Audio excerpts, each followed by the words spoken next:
friends, let's unpack fate versus destiny. Fate is referred to as the life you were born into, an alternate path supported by free will, or we can call it the YOLO plan. Because of the decisions you've made, you are experiencing certain outcomes. A very cause and effect life, a universal law that is closely related to the butterfly effect in chaos theory developed by Edward Lorenz. If you do this, then that will happen. These theories actually challenge the concept of destiny, implying that there is no way to determine the outcome of any events. However, there are lots of books with lists and guides on how you can walk the path of fate and how you can do specific things in a particular way to achieve certain outcomes. On this path, we are focused on the future, often failing to be aware of the now.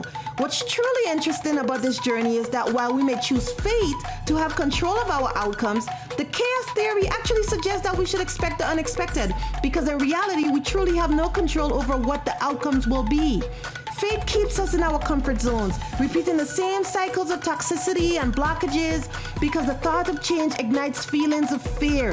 In this space, we operate from a scarcity mindset, never having the peace of mind to completely let go of the need to be in control. We work overtime to subjugate the towers in our lives and to acquire success, robbing Peter to pay Paul. The walk of destiny is very different and requires that you step out of your comfort zone by following your intuition. On this walk, you take action after the storm, not before, because you have relinquished your perceived control to the universe.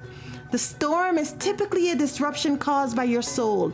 It's those self-destructive behaviors we participate in. In psychology, the concept of self-destruction is considered a coping mechanism for those dealing with stress and varying traumas. Your walk in destiny requires that you stand still amid the storm. Use that time to focus on connecting with your higher self. This is also a great time to begin your shadow work. Now you rebuild, using your intuition as a guide. The universe will then provide you with sanctuary, providing you with guidance for the path forward. One of the ways your guidance will appear to you is as signs and synchronicities, a collection of intuitively decoded messages that reflects your harmony with the universe. Be patient during this phase of the journey. Be kind to yourself. Learn to appreciate all of your experiences, because it is in those experiences, coupled with understanding your birth chart, that you will be able to co-create the destined plan for your life. At this juncture, you will be required to develop your faith in your higher source. It's one of the reasons your soul self-destructs, your opportunity for a do-over. Faith is the cornerstone of the destined walk. On this path, you must learn to live in the now and trust that the universe will cover you on this journey.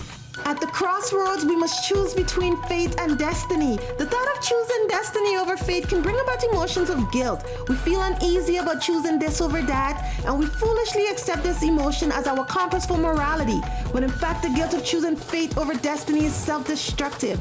Instead of choosing guilt as your guide at the crossroads, try using your heart and trust in your soul. When you walk in faith, the success you achieve will be the accolades and the titles, material possessions that society told you we are to chase.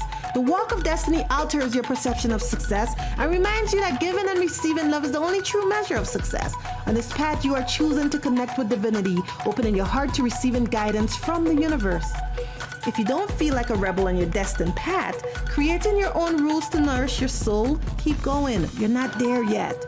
Destiny requires that you change your point of view and tap into your divine consciousness of remembering the intelligence that exists within your soul.